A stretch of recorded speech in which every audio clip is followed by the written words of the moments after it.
গল্প অশ্রুর শক্তি। আহমদ ছিলেন একজন সফল ব্যবসায়ী। সবসময় আত্মবিশ্বাসী দেখাতেন এবং মনে করতেন যে কাদা দুর্বলতার লক্ষণ।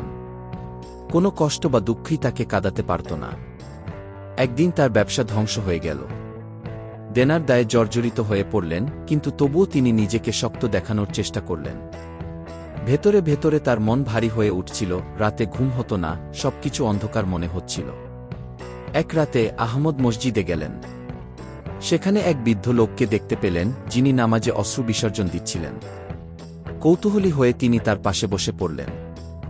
বৃদ্ধ লোকটি বললেন, বেটা, কান্না আল্লাহর দেওয়া এক নেয়ামত। নবী মুহাম্মদ সাল্লাল্লাহু আলাইহি সাল্লাম নিজেও দুঃখে ও ইবাদতে কেঁদেছেন। কান্না আমাদের হৃদয়কে পরিশুদ্ধ করে কি? সেদিন রাতে আহমদ প্রথমবারের মতো আল্লাহর সামনে নিজের কষ্ট খুলে বললেন। তার চোখ থেকে অশ্রু গড়িয়ে পড়ল। নামাজ শেষে তিনি অনুভব করলেন এক অদ্ভুত প্রশান্তি, যেন তার বুকের ভার নেমে গেছে। সে দিন থেকে আহমদ বুঝলেন, কান্না দুর্বলতা নয়, বরং হৃদয়ের শুদ্ধি, মানসিক প্রশান্তি ও আল্লাহর রহমত লাভের একটি উপায়। গল্প।